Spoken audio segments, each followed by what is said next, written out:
Praise the Lord. யார் இந்த இயேசு என்ற தலைப்பில் நாம் தியானித்து வருகிறோம். We are meditating on this series. Who is this Jesus? இன்றைய நாளிலும் அவர் இம்மானுவேல், தேவன் நம்மோடு இருக்கிறார். He is Emmanuel, God with us என்ற தலைப்பில் பார்க்க போகிறோம். நம் கண்களை மூடி ஜெபிப்போம். ஆண்டவரே, அப்பா, இந்த வசனம் மூலமாக எங்களோடு பேசுங்க. இயேசுவின் மூலம் ஜெபிக்கிறோம் நல்ல பிதாவே, ஆமென். மத்தேயு எழுதின சுவிசேஷ புஸ்தகத்தில் இந்த வசனத்தை நாம் தியானிக்கிறோம். அவருக்கு இம்மானுவேல் என்று பெயரிடுவார்கள். இம்மானுவேல் என்பதற்கு தேவன் நம்மோடு இருக்கிறார் என்று அர்த்தமாம். And they shall call his name Emmanuel, which being interpreted is God with us. Jesus is the true living God. We see that he shows his ability to create divinely. அவர் சிருஷ்டிக்கிற வல்லமையை உடையவர் என்று நாம் பார்க்கிறோம். 5 அப்பங்களை 5000 பேருக்கு போஷிக்கிறதற்கு அதை பிட்டு கொடுக்கும் பொழுது அது பெருகுகிறது என்று நாம் பார்க்கிறோம். We see the 5 loaf multiply, created to feed 5,000 people. சுகவீனம், பலவீனம், வியாதிகளோடு வந்தவர்களுக்கு ஒரு சுகமான சரீரத்தை கொடுக்கிறார், உருவாக்கி கொடுக்கிறார். When people come with sicknesses, ailments, illness, we see that he creates whole bodies for them. பலவிதமான வியாதிகளை நாம் வேதத்தில் அவரை சுற்றி அவரை சூழ்ந்து வந்த ஜனங்களிலே நாம் பார்க்கிறோம். We see so many varieties of diseases in the lives of the people who come to him seeking him. We see lepers, people with palsy, blindness. We see lame, people with the issue of death, people who are bent, so their spines had a bent spine syndrome. குஷ்டரோகத்தோடு, பால்சியோடு, குருடராக, சப்பானிகளாக, இரத்த பிரச்சனைகளோடு, பற்பல வியாதிகளோடு அவரிடத்தில் வந்தார்கள். பிசாசு பிடித்தவர்கள் அவரிடத்தில் வந்தார்கள். ஆனால் இயேசு அவர்கள் ஒவ்வொருவருக்கும் ஒரு சுகமான சரீரத்தை உருவாக்கி கொடுத்தார். We see that he is the omnipotent God. அவர் சர்வத்தையும் செய்ய வல்லவர் என்று சொல்லி நாம் பார்க்கிறோம். நாம் தியானித்தது போல அவர் இயற்கை சக்திகளை கட்டளையிட்டு அடக்குகிறார். He is able to command the elements. அது மாத்திரமல்ல, தன்னுடைய ஜனங்களுடைய பாவத்தை அவர் மன்னிக்கிறார். உன்னுடைய பாவம் உனக்கு மன்னிக்கப்பட்டது என்று சொல்லுகிறார். He is able to forgive sins.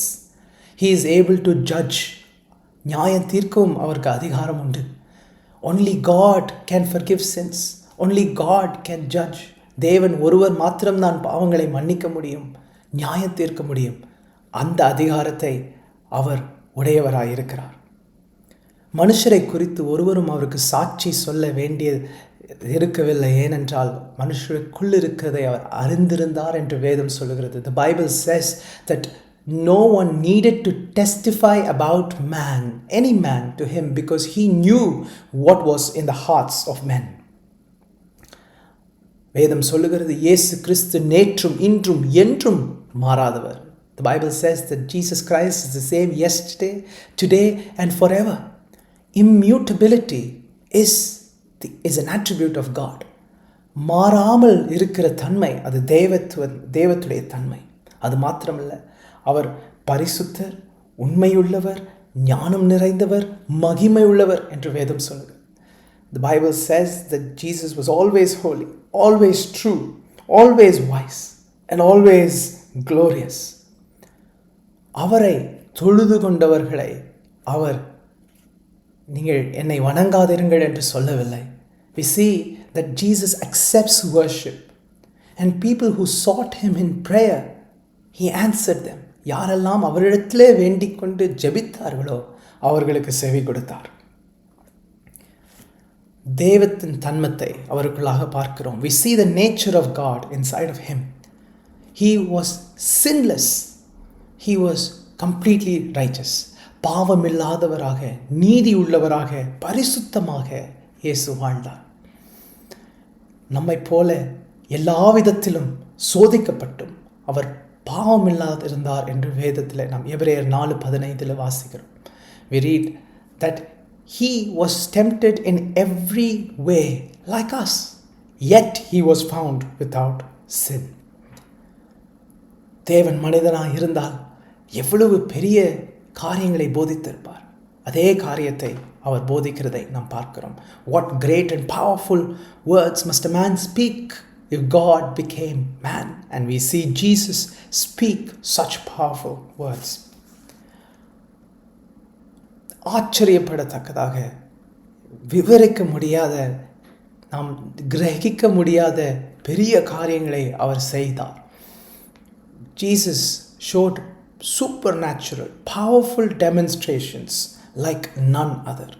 தேவ அன்பை நமக்கு வெளிப்படுத்தினார். He demonstrated to us the love and compassion of God. அநேகருக்கு விடுதலை கொடுத்தார். He gave deliverance to so many. He from demon possession, from death, from disease, மரணத்திலிருந்து, பிசாசின் பிடியிலிருந்து, வியாதியிலிருந்து அவர்களுக்கு விடுதலை கொடுத்தார். முதலாவது, இயேசு நம்மளை சிருஷ்டித்த கர்த்தர் என்று நாம் தியானிக்க போகிறோம். We are going to meditate that Jesus is the one who created us. யோவான் எழுதின சுவிசேஷ புஸ்தகம் 1ஆம் அதிகாரம் முதல் 3 வசனங்கள் இப்படி சொல்லுகிறதை நாம் பார்க்கிறோம். We see the first 3 verses in the Gospel of John chapter 1. ஆதியிலே வார்த்தை இருந்தது, அந்த வார்த்தை தேவனிடத்தில் இருந்தது, அந்த வார்த்தை தேவனாய் இருந்தது. In the beginning was the word, and the word was with God, and the word was God. இயேசு வார்த்தை தேவனோடு இருந்தார், அவர் தேவனாய் இருந்தார். அவர் ஆதியிலே தேவனோடு இருந்தார். The same was in the beginning with God. சகலமும் அவர் மூலமாய் உண்டாயிற்று, உண்டானதொன்றும் அவராலே அல்லாமல் உண்டாகவில்லை. All things were made by him, and without him was not anything made that was made. இந்த பிரபஞ்சம் உருவாகிறதற்கு முன்னமே, வெளிச்சம் உண்டாகிறதற்கு முன்னமே, எந்த வஸ்துக்களும் உண்டாகிறதற்கு முன்னமே, before the universe was created, before light was created, before matter was created, Jesus already was there. He was there with God. அவர் ஏற்கனவே பிதாவோடு தேவனோடு இருந்தார். கொலோசியரில் 1ஆம் அதிகாரம் 15வது வசனத்திலிருந்து 17வது வசனத்தை நாம் வாசிக்கும் பொழுது, அவர் அத்தரிசனமான தேவனுடைய தற்சுரூபமும் சர்வ சிருஷ்டிக்கும் முந்தின பேருமானவர். He is the image of the invisible God, the firstborn of every creature. ஏனென்றால் அவருக்குள் சகலமும் சிருஷ்டிக்கப்பட்டது, பரலோகத்தில் உள்ளவைகளும் பூலோகத்தில் உள்ளவைகளும் காணப்படுகிறவைகளும் காணப்படாதவைகளும் சகல வஸ்துக்களும் சிங்காசனங்களும் கர்த்தத்துவங்களானாலும் துரைத்தனங்களானாலும் அதிகாரங்களானாலும் சகலமும் அவரை கொண்டு அவருக்கென்று சிருஷ்டிக்கப்பட்டது. By him were all things created that are in heaven, in earth, visible, invisible, thrones, dominions, principalities, powers. All things were created by him and for him. அவர் எல்லாவற்றிற்கும் முந்தினவர், எல்லாம் அவருக்குள் நிலை நிற்கிறது. And he is before all things, and by him all things consist. இயேசு எல்லாருக்கும் முன்பதாகவும் இருந்தார், அவருக்காகவே எல்லாம் சிருஷ்டிக்கப்பட்டது. Everything was created for Jesus. அது மாத்திரமல்ல, அவரே எல்லாவற்றையும் தாங்குகிறார், அவர் எல்லாவற்றையும் நிலைநிற்க செய்கிறார் என்று நாம் தியானித்தோம். We see that by Jesus everything consists. அணுக்களை எல்லாம் சேர்த்து கொடுத்து வைத்திருக்கிற சிருஷ்டி கர்த்தர் அவர்தான். He is the God who is holding atoms together. நம்முடைய நுரையீரல்களிலே சுவாச காற்றை பிடித்து வைத்திருக்கிறவர் அவர்தான். He is the God who sustains the breath within our lungs. We see a different dimension of this same creation account mentioned in the first chapter of Hebrews. குமாரனை நோக்கி, தேவனே, உம்முடைய சிங்காசனம் என்றென்றைக்கும் உள்ளது, உம்முடைய ராஜ்யத்தின் செங்கோல் நீதியுள்ள செங்கோலாயிருக்கிறது. பிதாவாகிய தேவன் தன்னுடைய குமாரனை நோக்கி தேவன் என்று அழைக்கிறார். Father God is looking at his son, Jesus Christ, and he is calling him God. But unto the Son he says, your throne, O God, is forever and ever. இது மாத்திரமல்ல, மறுபடியும் அடுத்த வசனத்திலையும் பார்த்தீங்கன்னா, நீர் நீதியை விரும்பி அக்கிரமத்தை வெறுத்திருக்கிறீர். இயேசுவை குறித்து சொல்லப்பட்டிருக்கிறது, ஆதலால் தேவனே உம்முடைய தேவன். You have loved righteousness and you have hated iniquity. So, therefore, God, even your God. பிதாவானவர் இயேசுவை குறித்து சொல்லும் பொழுது தேவனே என்று சொல்லுகிறார். Father God is calling Jesus God. சங்கீதக்காரன் சொல்லுகிறான், உம்முடைய கரங்கள் என்னை உண்டாக்கி என்னை உருவாக்கிற்று. Your hands, O God, have created me and have formed me. இயேசு சரித்திரத்திலே பிறந்த ஒரு நபர் அல்ல, சரித்திரத்தை உருவாக்கினவர். Jesus was not someone born into history. He created history. He was not a product of the world. இந்த உலகம் உண்டாக்கின ஒருத்தர் இயேசு அல்ல, இயேசுவே இந்த உலகத்தை உண்டாக்கினார். Jesus created this whole world. நாம் எல்லாரும் உருவாகிறதற்கு முன்பதாகவே நம்முடைய இரட்சிப்பு அவருடைய நாமத்திலே வைக்கப்பட்டது. Before we all were formed, before the foundation of the world, salvation was placed in his name. Amen. ஏசாயா எழுதின அந்த தீர்க்கதரிசன புஸ்தகத்தில் 43ஆம் அதிகாரத்தில் சிருஷ்டி கர்த்தரின் வாக்கு தத்தத்தை வாசிக்கிறோம். We read the promise of the creator God in Isaiah 43:1. இப்போதும் யாக்கோபே உன்னை சிருஷ்டித்தவரும் இஸ்ரவேலே உன்னை உண்டாக்கினவருமாகிய கர்த்தர் சொல்லுகிறதாவது, பயப்படாதே, உன்னை மீட்டு கொண்டேன், உன்னை பேர் சொல்லி அழைத்தேன், நீ என்னுடையவன். Fear not, O Jacob, I have redeemed you, I have called you by name, and you are mine. ஆமென். 4 காரியத்தை அங்கே சொல்லுகிறார். இதை நாம் பார்க்கிறோம். உங்களை படைத்த சிருஷ்டி கர்த்தர். He knows what you are going through. நீங்கள் பயப்பட வேண்டிய அவசியம் இல்லை. You don't have to fear because the Creator God knows what you are going through. He knows what you are afraid of. எது உங்களை பயம்பூத்துகிறது என்று அவர் அறிந்திருக்கிறார்.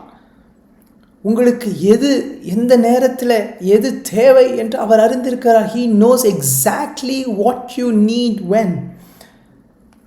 அது மாத்திரமல்ல, அவர் உங்களுக்கு அஷூரன்ஸை கொடுக்கிறார். பயப்படாதீர்கள் என்று அவர் சொல்லுகிறார். He is looking at you and he is calming your fears. பயப்படாதீங்க என்று சிருஷ்டித்த கர்த்தர் சொல்லுகிறார். இரண்டாவதாக, he redeemed you. நான் உன்னை மீட்டு கொண்டேன். பிரச்சனையில் நாம் மாட்டும் பொழுது நம்மளை விட்டு ஒதுங்குகிறவர் அல்ல. He is our creator God. But he does not move away from us when we get into some trouble. எதெல்லாம் நம்மளை பிடித்து வைத்திருக்கிறதோ அவைகளிலெல்லாம் இருந்து நம்மளை விடுதலையாக்குகிற சிருஷ்டி கர்த்தர், நம் மீட்டுக்கொள்ளுகிற சிருஷ்டி கர்த்தர் நமக்கு உண்டு. Whatever has held us captive, God is able to redeem us back completely to him. வேதம் சொல்லுகிறது, 2 தரம் நாம் அவருக்கு சொந்தம். ஒன்று, அவர் நம்மளை சிருஷ்டித்தார். இரண்டாவதாக அவர் நம்மளை மீட்டு கொண்டார். 2 times we belong to Jesus. 1 because he is our creator God. 2 because he has shed his blood and he has paid the price to redeem us. நம்மளை வாங்கி கொள்ளும்படி தம்முடைய இரத்தத்தை சிந்தினார். மூன்றாவதாக, உன்னை பெயர் சொல்லி அழைத்தேன். நம்முடைய தேவன் தூரத்திலே நிற்கிறவர் அல்ல. Our God is not someone who is distant. பக்கத்தில் வந்து பெயரை அறிந்து பெயரை சொல்லி அழைக்கிற தேவன். He knows you by name. நீ என்னுடையவன். You belong to me. You do not belong to sin. You do not belong to the enemy. You do not belong to your shame or your past or your guilt. சத்ருவுக்கோ பாவத்துக்கோ எதிரிக்கோ இல்லை வெட்கத்துக்கோ கடந்த வாழ்க்கைக்கோ நீ சொந்தமான அல்ல, நீ சொந்தமானவள் அல்ல, இயேசுவுக்கு சொந்தமானவன், இயேசுவுக்கு சொந்தமானவள். You belong to Jesus. Amen, amen. God loves you and he has created you. நம் இங்கே இருக்கிற ஒவ்வொருத்தரையும், ஆன்லைனில் பார்த்துருக்குற ஒவ்வொருத்தரையும் God has created you uniquely and beautifully and you are precious in his sight. உங்களை தனித்துவத்தோடு அழகாக தேவன் விரும்பத்தக்கதாக ஒவ்வொருத்தரையும் படைத்திருக்கிறார். அவர் உங்களை நேசிக்கிறார். இரண்டாவதாக, இயேசு அவர் சிருஷ்டிகர்த்தராய் இருக்கிறார். அவர் யாஹ்வே தேவனாய் இருக்கிறார். He is the Lord God Yahweh.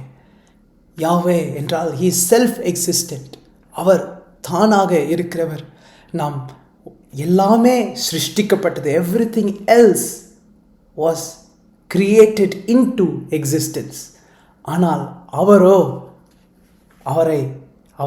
தானாகவே செல்ஃப் சஃபிஷியண்டாக அவராகவே இயங்குகிறார். he is self existent. ஆமென். பழைய ஏற்பாட்டில் இந்த தேவனாகிய கர்த்தருடைய நாமம் யாஹ்வே என்ற நாமத்தை 1800க்கு மேலாக தடவை அதை பார்க்கிறோம். we see more than 6800 times the mention of God's name Yahweh in the Old Testament. அந்த நாமம் ஒரு கிறிஸ்தவத்திலே நாம் உச்சரிக்கிறோம். we pronounce that name in Christianity. ஆனால் யூதர்கள் அதை உச்சரிக்க மாட்டார்கள். அது பரிசுத்தமான நாமம், அதனால் அதை வாயிலே கூட சொல்ல மாட்டார்கள். அதை குழைச்சலாக, தேவனுடைய மகிமையை குழைச்சலாக ஆகிவிடும் என்ற பயத்திலே அதை உச்சரிக்க கூட மாட்டார்கள்.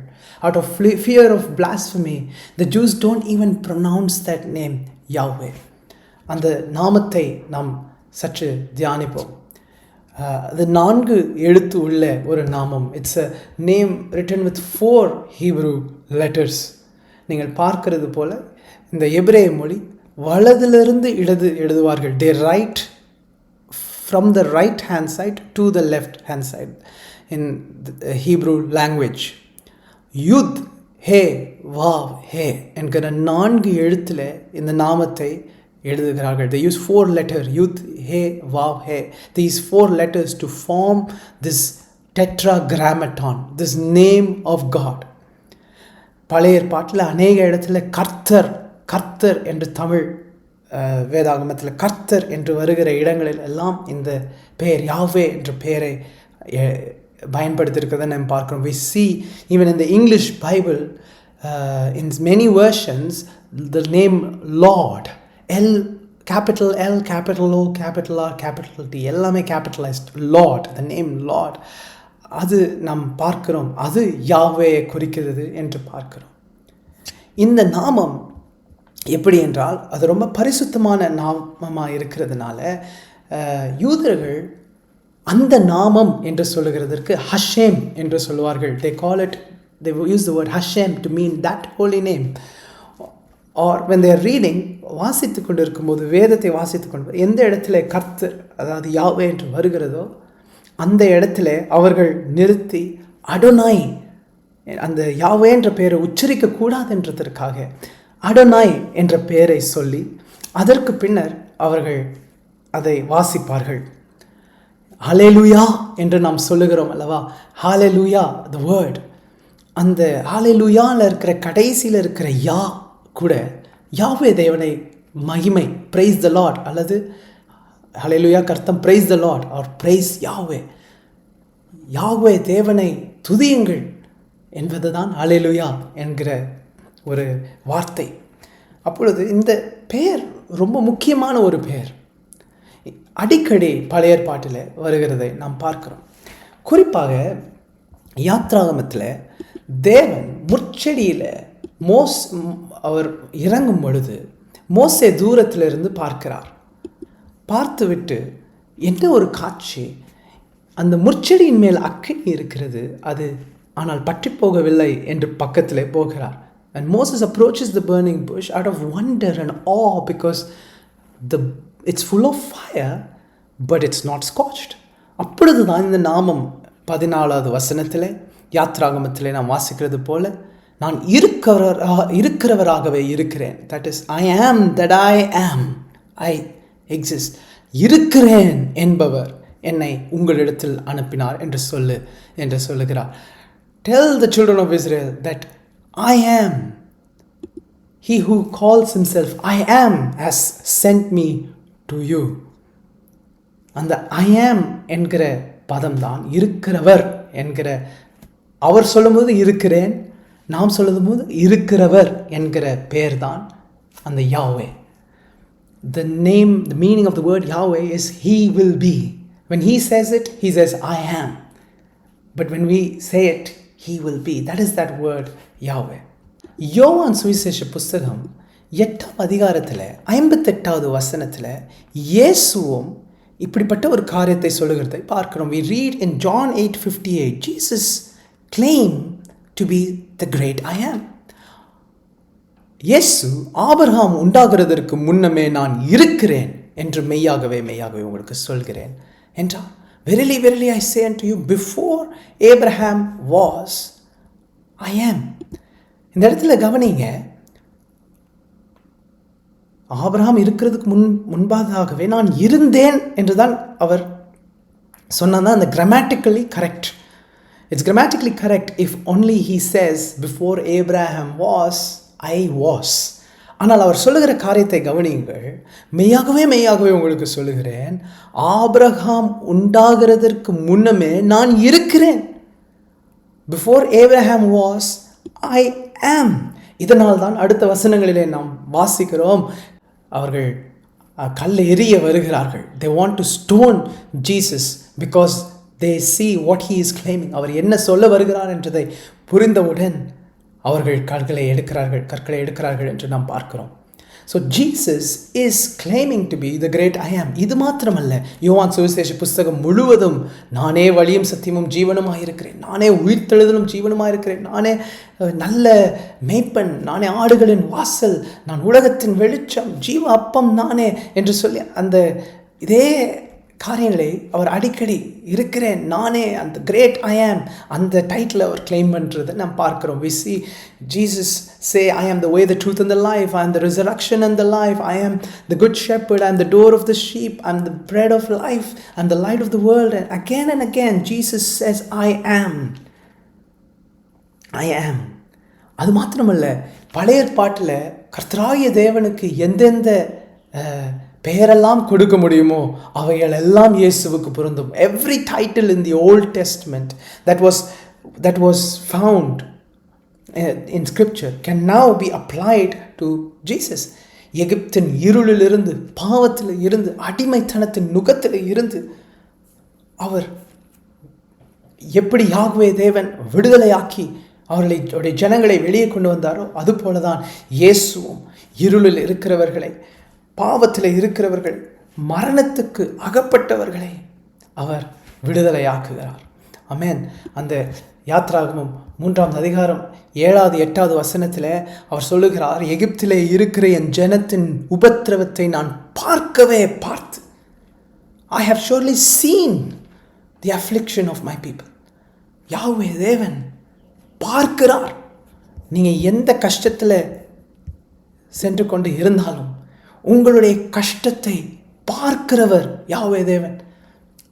இயேசு கிறிஸ்து உங்களுடைய கஷ்டத்தை பார்க்கிறவர். Jesus is the Yahweh God who sees when you go through affliction. யாருமே பார்க்கல, என் கஷ்டம் யாருக்குமே புரியலை என்று நீங்கள் நினைக்கக்கூடாது. ஏனென்றால் இயேசு உங்களை பார்க்கிறார். ஆலோட்டிகளின் நிமித்தம் அவர்கள் இடுகிற கூக்குரலை கேட்டேன். I have heard their cry by reason of their taskmasters. அவர் பார்க்கிறார், உங்களுடைய கஷ்டத்தை விசாரித்து அதை கேட்கிறார். He hears your cry. He listens to you. அவர்கள் படுகிற வேதனைகளை அறிந்திருக்கிறேன். I know their sorrows. ஆமென். 8வது வசனத்தில் பாருங்கள், அவர்கள் எகிப்தியரின் கைக்கு விடுதலை ஆக்கவும் நான் இறங்கினேன். I have come down to deliver them. அவர்களை விடுதலையாக்க நான் இறங்கினேன்.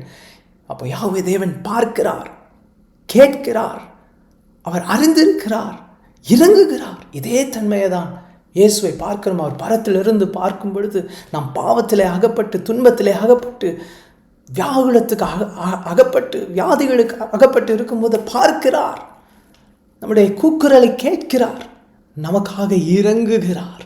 ஆமென். அதை அறிந்திருக்கிறார், அதனால் அவர் இறங்குகிறார்.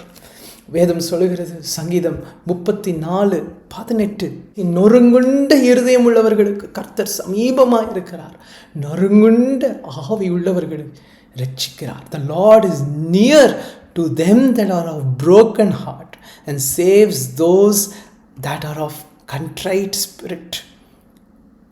சுவிசேஷ புஸ்தகங்களில் இயேசு சிலுவையில் தொங்கும் போது நாம் பார்க்கும்போது அவர் சிலுவையில் தொங்கும் பொழுது 2 விதமான நபர்களுக்கு ஆறுதல் செய்கிறார். When he himself is hanging on the cross, he is comforting 2 types of people. One is a man who is dying. மரித்து கொண்டிருக்கிற ஒரு மனிதனுக்கு ஆறுதல் செய்கிறார். அந்த சிலுவையில் பக்கத்தில் தொங்கிக் கொண்டிருந்த அந்த கள்ளன், the thief who was hanging in the next cross, who was dying on his deathbed, on his time of death, அவன் மரித்து கொண்டிருக்கும் பொழுது அவனுக்கு ஆறுதல் செய்கிறார். And someone who is losing a loved one, அதாவது தனக்கு அன்பானவர்கள் மரண படுக்கையில் இருக்கும் பொழுது அவர்களுக்கு ஆறுதல் செய்கிறதை பார்க்கிறோம். மரியாள், தன்னுடைய தாயாக மரியாள் தன்னுடைய மகன் சிலுவையில் மறைக்கிறதை பார்க்கும்பொழுது அவர்களுடைய காயத்தை அவர் கட்டுகிறார். He is comforting the wound, the brokenness. He is healing her brokenness while he is on the cross. இப்போ நாம் கூட மரணத்தின் பாதையில் செல்லும் பொழுது, அல்லது நம்மளுக்கு அன்பானவர்கள் மரண தருவாயில் இருக்கும் பொழுது, இயேசு தூரமாக இல்லை. Jesus is not far away when you are on the brink of death or your loved one is facing almost death or in the deathbed. He is not far away. No, Jesus sees. Jesus, he listens, he cares. And he comes down to comfort. அவர் இறங்கி வந்து ஆறுதல் செய்கிறார். Lord, ஆண்டவரே, யாரெல்லாம் இதை பார்த்து கொண்டு இருக்கிறார்களோ, தங்களுடைய அன்பானவர்கள் மரண தருவாயில் இருப்பார்கள் என்றால், அல்லது தாங்களே ஆண்டவரே அப்பா ஒரு கஷ்டத்துக்குள்ளாக சொல்லி விவரிக்க முடியாத ஒரு கஷ்டத்துக்குள்ளாக இருப்பார்கள் என்றால், அவர்களுடைய இருதயத்தை நீங்கள் ஆற்றுங்கப்பா, ஆறுதல் செய்யுங்கப்பா. ஆண்டவரே, நீங்கள் அவர்களை காயத்தை கட்டுங்கப்பா. Thank you Lord. உடைய கரத்தில் அவர்களை ஒப்புக் கொடுக்குற Lord, I give them into your hands, those who are going through, Lord, a situation that's like the brink of death, or they're going through some struggle where their loved one is dying. I pray that God who is close to them in their brokenness, comfort them and be with them. அவர்களோடு கூட இருந்தவர்களை வழி நடத்தும் இயேசுவின் மூலம். ஆமென். கடைசியாக, இயேசுவே ஜீவன். Jesus is the ultimate source of life. இதை நாம் தியானிக்க போகிறோம். யோவான் எழுதின சுவிசேஷ புஸ்தகம் 1ஆம் அதிகாரம் 4வது வசனத்தில் நாம் வாசிக்கிறோம். We read in the 4th verse in the first chapter of Gospel of John. அவருக்குள் ஜீவன் இருந்தது, அந்த ஜீவன் மனுஷருக்கு ஒளியாக இருந்தது. In him was life, and that life was the light of men. Amen. ஜீவன் அவருக்குள், இயேசுவுக்குள் தான் ஜீவன். There is only life in Jesus. யோவான் 3:16, அவரை விசுவாசிக்கிறவர்கள் கெட்டு போகாமல் நித்திய ஜீவனை அடையும்படிக்கு, those who believe in Jesus will not perish but have eternal life. Only by believing in Jesus we have life. John 3:36, குமாரனிடத்தில் விசுவாசமாய் இருக்கிறவன் நித்திய ஜீவன் உடையவனாய் இருக்கிறான். Those who believe, he that believes in the Son has everlasting life. 1 யோவான் 5:12, குமாரனை உடையவன் ஜீவனை உடையவன், தேவனுடைய குமாரன் இல்லாதவன் ஜீவன் இல்லாதவன். 1 John 5:12, he that has the Son has life, he that has not the Son has not life. Amen. இயேசு ஜீவனாய் இருக்கிறார். அவர் சொல்லுகிறார், மறுபடியும் ஒருவன் பிறவாவிட்டால் தேவனுடைய ராஜ்யத்தை பார்க்க மாட்டான். கிறிஸ்துக்குள் இருக்கிறவன் புதிய சிருஷ்டியாக இருக்கிறான். If a man is not born again, he shall not see heaven. And he who is in Christ is a new creature, the Bible says. இயேசுவினுடைய ஜீவன் உங்களுக்குள்ளாக வரும் பொழுது உங்களுக்கு சமாதானம் உண்டாகுது, சந்தோஷம் உண்டாகுது, விடுதலை உண்டாகுது, பரிபூரண சுகம் உண்டாகுது. உங்கள் சரீரத்தில் இருக்கிற பாவம் எல்லாம் கரைந்து கழுவி ஓடுகிறது. When Jesus' life comes inside you, there's new peace, there's joy, there's restoration, there's healing. He cleanses your flesh of all your sins. Amen. தேவன் உடைய ஜீவன், இயேசுனுடைய ஜீவன் உங்களுக்குள்ள வந்ததுன்னா அந்த ஜீவன் முழுமையா இருக்கும். If his life comes inside you, that life is full. Your life is made whole. இயேசுனுடைய ஜீவன் அற்புதமானது. Jesus' life is such a miraculous thing. அவருடைய ஜீவன் சிருஷ்டிக்கும் பொழுது, அவர் இந்த உலகத்திலே வாழும் பொழுது அநேகருக்கு ஜீவன் உண்டாக்கி கொடுத்தது. When God created his life, when Jesus created everything, his life, when he was ministering amongst his life ministered to so many people. It brought back life into so many individuals. தனிப்பட்ட விதத்தில் ஒவ்வொருத்தர் வாழ்க்கையிலையும் ஜீவனை உண்டு பண்ணிது. அன்றைக்கு எப்படி அந்த இயேசுனுடைய ஜீவன் அற்புதமாக இருந்ததோ இன்றைக்கும் கூட அதே அற்புதத்தோடு அதே அற்புதமாக இருக்கிறது. The way Jesus' life was so miraculous when he did those miracles, that life of Jesus is it is just as it was.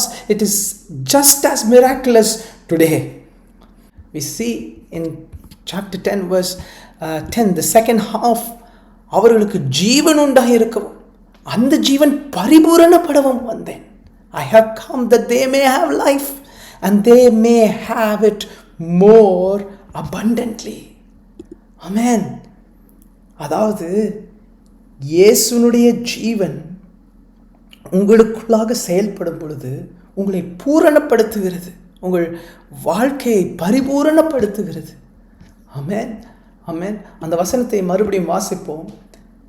I have come, நான் வந்தேன், நானோ வந்தேன். I have come. அவர் சிருஷ்டித்த கர்த்தர் யாவே தேவன். அவர் தம்முடைய தூதனை அனுப்பவில்லை, ஒரு ரெப்ரசன்டேட்டிவை அனுப்பவில்லை, ஒரு செய்தியை அனுப்பவில்லை. அவரே இறங்கி வந்தார். நானோ வந்தேன். I have come. Jesus says, I am come. நானே வந்தேன்.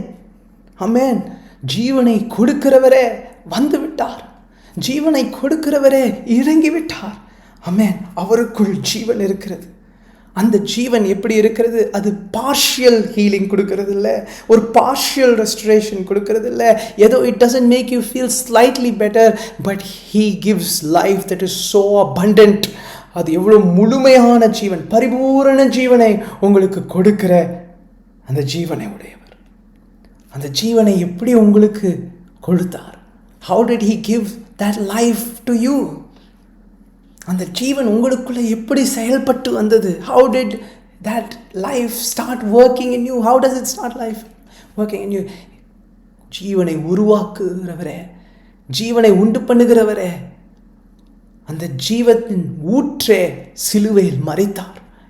The source of life, he who creates life, the ultimate creator, life giver, himself died on the cross for your sins. உங்களுடைய பாவங்களுக்காக அவர் மரித்தார். உங்களுடைய அக்கிரமங்களுக்காக, உங்களுடைய வியாதிகளுக்காக, உங்களுடைய வேதனைகளுக்காக, சாபத்துக்காக அவர் மரித்தார். He died for your curse, your sickness, your disease, so that when you believe on him, when you believe on him, அவரை பார்த்து நம் கண்களை அவர் மேல் பதிய வைத்து நாம் விசுவாசிக்கும் பொழுது அவருக்குள் இருக்கிற ஜீவன் நமக்குள்ள கடந்து வருகிறதை நாம் பார்க்கிறோம். We see that his life flows into us. The life giver tasted death. ஜீவனை கொடுக்கிறவர் மரணத்தை ருசி பார்த்தார். நாம் ஜீவனை பெறும்படி அவர் மூலமாக நாம் ஜீவனை பெறும்படி, நமக்கு நாம் செய்த பாவத்திற்கு, நாம் செய்த அக்கிரமங்களுக்கு, நாம் செய்த துரோகத்திற்கு மரணம் தான் தகும். We deserve only death for all our betrayal, our sin, and the way we hurt God. We deserve death. அவர் ஜீவனை உடையவர். ஆனால் அவர் மரணத்தை ஏற்றுக்கொண்டு அவருடைய ஜீவனை நம்மளுக்கு தந்து விட்டார். But he has accepted our death so that we may taste his life. இயேசுவே மெய்யான தேவன். இயேசுவே மெய்யான தேவன். அவர் உங்களை சிருஷ்டித்த கர்த்தர். அவர் உங்களுக்காக இரங்குகிற தேவன். உங்கள் பிரச்சனைகளை, கஷ்டங்களை பார்த்து விசாரித்து மரண தருவாயிலும் கூட உங்களை நடத்துகிற தேவன். He is a God who sees, hears, cares, comes down and even leads you through your most difficult times of life. உங்களுக்காக ஜீவன், நீங்கள் நல்லா வாழணுன்றதுக்காக, நீங்கள் நல்லா வாழணுன்றதுக்காக தம்முடைய ஜீவன் என்றும் பாராமல் உங்களுக்காக மரித்தார். ஆமென். அவர் உங்களுக்காக மரித்து அடக்கம் பண்ணப்பட்டு 3ஆம் நாளில் மறுபடியும் அதே ஜீவனோடு உயிரோடு எழும்பினார். He resurrected on the third day gloriously after he died for you. இன்றைக்கும் உங்களுக்காக ஜீவிக்கிறார். He is living for you. He is interceding for you. உங்களுக்காக பரிந்து பேசிக் கொண்டிருக்கிறார். உங்களுக்காகவே அவர் வாழுகிறார். ஆமென். இயேசுவே, எங்களை உடைய கரத்தில் ஒப்பு கொடுக்கிறோம். நாங்கள் தியானித்த வசனத்திற்காக நன்றி ஆண்டவரே. நீர் மெய்யான தேவனாய் இருக்கிறீர். நீர் யாஹ்வே தேவனாய் இருக்கிறீர். எங்களை சிருஷ்டித்த கர்த்தராய் இருக்கிறீர். எங்களுக்காக ஆண்டவரே மரணத்தை ருசி பார்த்தீர். உம்மை துதிக்கிறோம், உம்மை ஸ்தோத்திரிக்கிறோம். ஐயா Lord God, we praise you for the way you tasted death. You created us. You redeemed us. You rescued us. Lord, you tasted death for us so that we may have abundant life. ஆண்டவரே, ஆன்லைனில் பார்த்து கொண்டு இருக்கிறவர்களை இந்த கரத்தில் ஒப்பு கொடுக்கிறேன். I give those who are watching online into your mighty hands. அவருடைய வாழ்க்கையில் நீங்கள் கிரியை செய்யுங்கப்பா. உங்களுடைய ஜீவன் அவருடைய வாழ்க்கையில் கிரியை செய்யட்டும். உங்களுடைய ஆண்டவரே சுகமளிக்கிற ஜீவன் அவர் வாழ்க்கையில் கிரியை செய்யட்டும். உங்களுடைய ஆறுதல் அளிக்கிற தன்மை அவருடைய வாழ்க்கையில் கிரியை செய்யட்டும். இயேசு மூலம் ஜெபிக்கிறோம் எங்கள் ஜீவனுள்ள நல்ல பிதாவே.